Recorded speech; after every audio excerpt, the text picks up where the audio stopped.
বিসমিল্লাহির রহমানির রহিম। আসসালামু আলাইকুম প্রিয় শিক্ষার্থীবৃন্দ, আপনাদেরকে আবার স্বাগত জানাচ্ছি একটি জরুরি ভিডিও শোনার জন্য। বন্ধুরা, আজকে আমি যে বিষয়টি নিয়ে আলোচনা করব সেটি হচ্ছে পুলিশ হেফাজতে যদি আসামির মৃত্যু হয় সেক্ষেত্রে করণীয় কী। খুবই কমন একটি বিষয়। অনেক সময়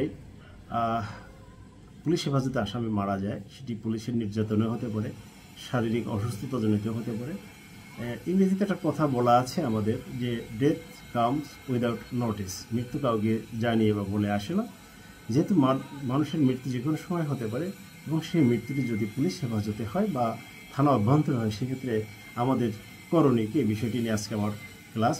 বন্ধুরা, পুলিশ হেফাজতে কোনো ব্যক্তি মারা গেলে প্রথমে যে কাজটি করতে হবে সাধারণ ডায়েরিভুক্ত করতে হবে।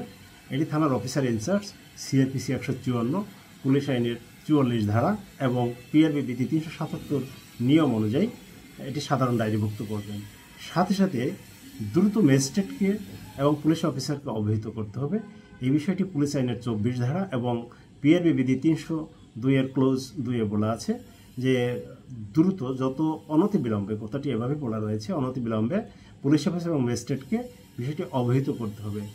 এরপরে যে কাজটি রয়েছে যে একটি অপমৃত্যু মামলা রুজু করতে হবে। সিআরপিসি 174 পিআরবি 299 বিধি অনুযায়ী একটি অপমৃত্যু মামলা রুজু করতে হবে। অপমৃত্যু মামলা রুজু করার পরে যে প্রসেসটি রয়েছে বা পদ্ধতিটি রয়েছে, ময়নাতদন্তের ব্যবস্থা করা। পিআরবি বিধি 304 অনুযায়ী লাশের ময়নাতদন্ত করতে হবে এবং হাসপাতালে প্রেরণ করে ময়নাতদন্তের ব্যবস্থা করতে হবে। সাথে সাথে সিআরপিসি 176 ধারা অনুযায়ী 176 ক্লোজ 1, যেখানে বলা রয়েছে ম্যাজিস্ট্রেট কর্তৃক ইনকোয়ারি, অর্থাৎ পুলিশ হেফাজতে কোনো আসামি বা কোনো ব্যক্তির মারা গেলে অবশ্যই ম্যাজিস্ট্রেট কর্তৃক এটি ইনকোয়ারি করতে হবে, যেটি সিআরপিসি 176 ক্লোজ 1 রয়েছে। এখন যদি যে ব্যক্তি মারা গিয়েছে তাকে যদি শনাক্ত করা না যায়, আনআইডেন্টিফাইড লাশ বা ব্যক্তি যদি হয়ে থাকে, সেক্ষেত্রে তার অবশ্যই পিআরবি বিধি 313 অনুযায়ী আঙ্গুলের ছাপ গ্রহণ করতে হবে, যেটি ফিঙ্গারপ্রিন্ট ব্যুরোতে পাঠিয়ে সিআইডির মাধ্যমে তাকে শনাক্ত করার চেষ্টা করতে হবে। এরপরে রয়েছে লাশের ছবি তুলতে হবে। পিআরবি বিধি 314 অনুযায়ী লাশের ছবি তুলতে হবে। এরপরে যে রয়েছে লাশের সৎকার করা, অশনাক্তকৃত লাশের সৎকার পিআরবি বিধি 310 অনুযায়ী সম্পন্ন করতে হবে এবং ম্যাজিস্ট্রেট কর্তৃক তদন্তকালে লাশ যে অপরিহার্য নয়, এই বিষয়টি 1975 সালের 2 CRLT 439 রেফারেন্সে বলা রয়েছে।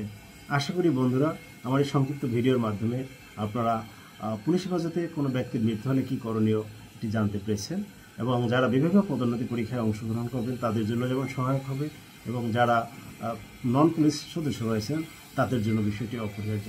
ভালো থাকবেন। আবার কোনো নতুন ভিডিও নিয়ে হাজির হব সেই প্রত্যাশায় সকলকে স্বাগত জানিয়ে আমার এই বক্তব্য শেষ করছি। আসসালামু আলাইকুম।